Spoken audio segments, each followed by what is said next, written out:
on angels. I'm like, well, okay. You know, usually when you're dealing with Israel, you're suspect of any book.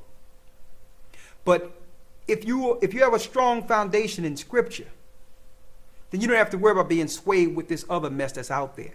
Because let me tell you, they be putting their information in books. We don't read books, brothers and sisters.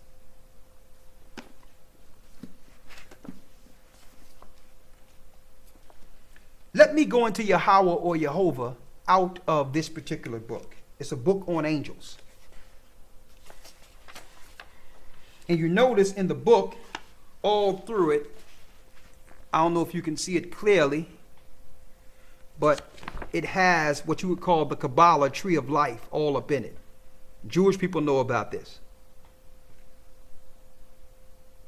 Right? And on this side, it says Jehovah or Yahweh, which is one of the many names of Metatron. One of the many names of Metatron. One moment.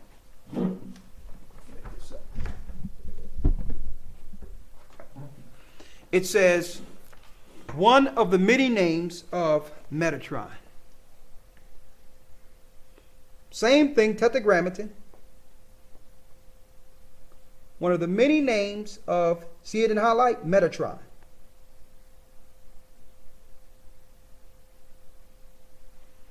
Metatron, Megatron, they be telling you, even in Transformers, came down to earth, fell into the earth,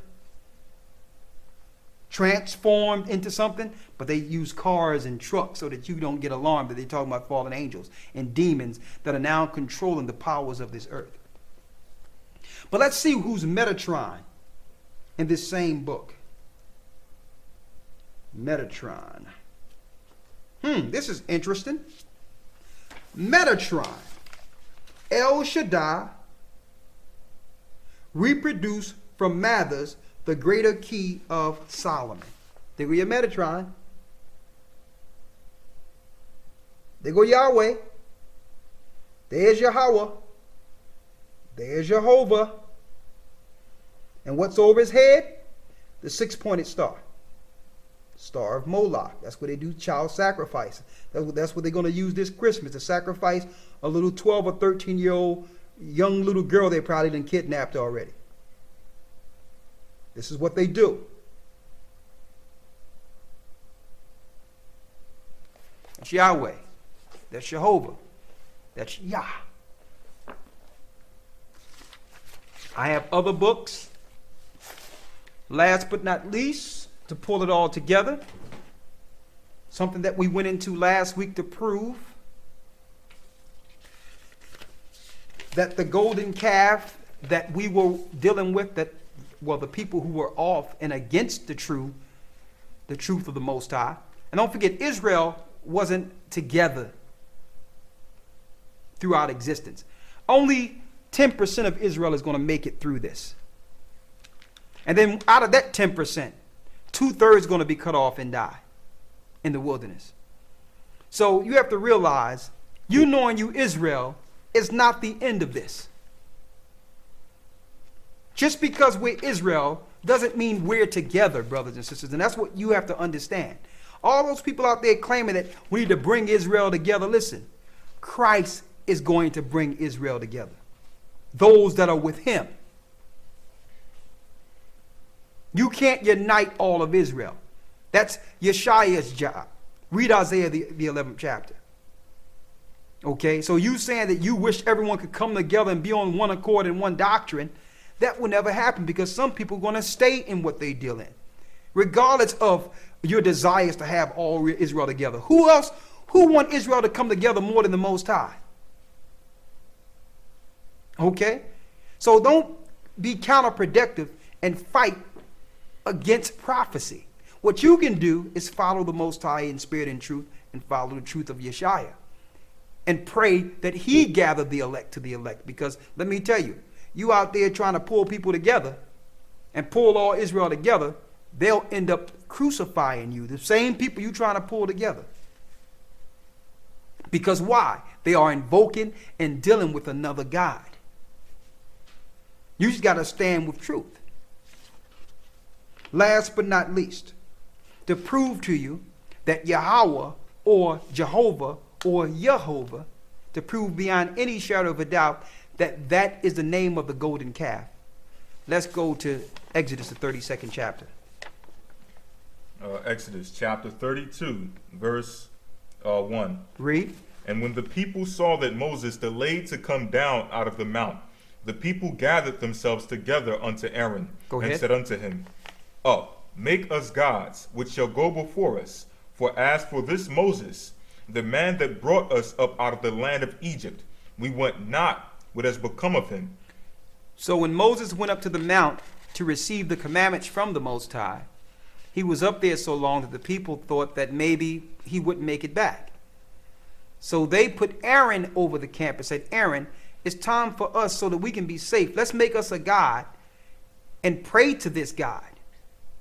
And let's make homage to this God. We're here in the wilderness by ourselves. We need to pray to a God. Now, mind you, the only gods they had knowledge of were the gods they brought out of Egypt at this time. Because the Most High haven't revealed himself, haven't revealed the commandments to them at this time. They haven't walked into the wilderness, walked into Canaan at this time. And don't forget, that was an unbelieving generation. The Most High killed off every man, woman of generation that came out of Egypt, and only let their children walk into the land of Canaan, except for two, Joshua and Caleb. So these people were unbelieving. That's why they were marching around 40 years in the wilderness in a circle. And Israel wasn't too far from where they were. Canaan was not too far. So it's the same with our people. You can tell them the truth, but they'll just walk around in a circle and try to ignore it and just try and without dealing with the truth. This is how we are. So now, according to the scriptures, Moses is up. He went up to the wilderness. He went up to the mount. And now they're making a golden calf.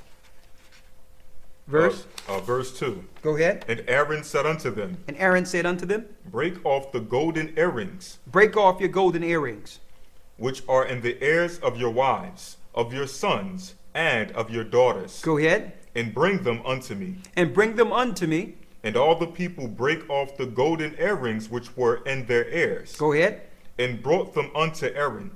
And he received them at their hand, and fashioned it with a graving tool, and he made it a molten calf. He made it a what? A molten calf. You notice you got a molten calf in all the societies where the Jewish people, banks rule. Wall Street, in London, all the different places, and I've seen them myself, all around the world. Every place they got a stake with their God, Yahweh, they have the bull. Read. And they said, These be thy gods, O Israel. These be thy gods, O Israel. Read. Which brought thee up out of the land of Egypt. Now, was these the gods that brought Israel out of the land of Egypt? No. But they gave all the credit of the Most High parting the Red Sea and everything to this particular God. Now, think about that. That's what happens when we get the truth and give all the credit the Most High gave us back to the golden calf. Read. Verse 5. And when Aaron saw it. And when Aaron saw it. He built an altar before it. He built an altar. And Aaron made proclamation and said. Now he built an altar for this God, which they claim brought them from the land of Egypt. Now you know how the story goes. Eventually the Most High swallowed a lot of these people up. Told Moses, go down there and tell them which side they're going to stand on. And those that stand on the other side, I'm going to kill. Now Aaron was reprimanded after this, but all in all, he stepped on the right side. He was the leader of this. What did Aaron do? And Aaron made proclamation. He made a proclamation and said what? Tomorrow is a feast to the Lord. Tomorrow is a feast to the Lord. Now, what Lord was Aaron making a feast to? Not the one that was giving Moses the commandments on the mount. So the feast that he was proclaiming is what the Jewish people follow today.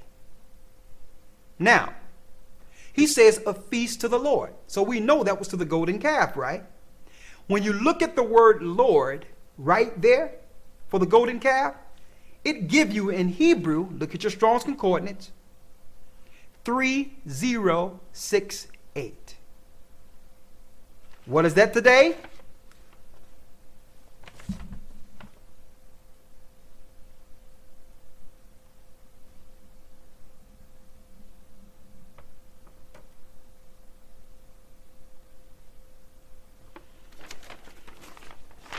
That is the self-existent, eternal Jehovah, the Jewish national name of God.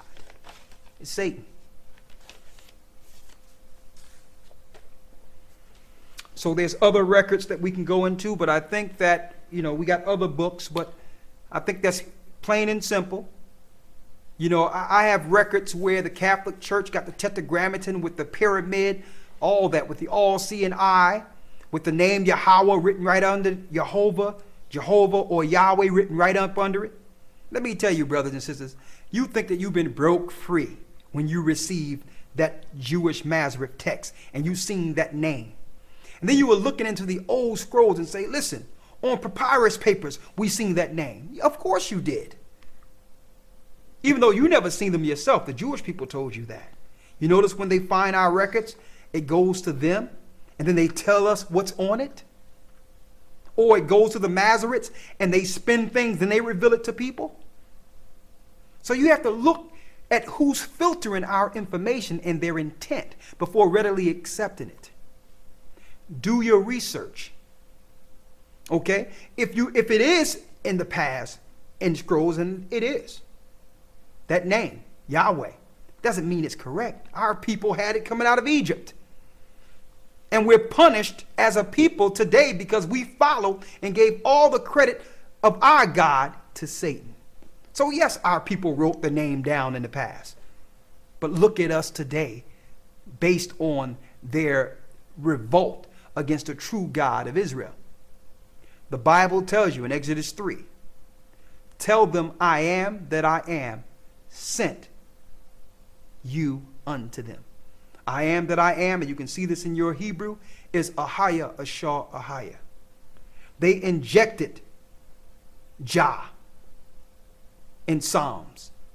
They injected that in 1000 AD. The Catholics and the Jewish sorcerers who are controlling the earth today, who are controlling the Illuminati. Also, one thing before I go, and I guess I'll go into it more so tomorrow because I'm running out of time here. I wanted to say that Woodrow Wilson, a brother sent this and I wanted to read it. It says, Woodrow Wilson, he made a statement.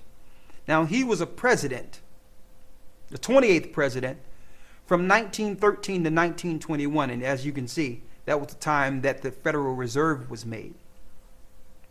Okay, and he was set up to bring in a new system, a new cash system that would feed on the people, and then they knew they would bring a society that will make you desire wealth, desire a new life, desire the image of the beast.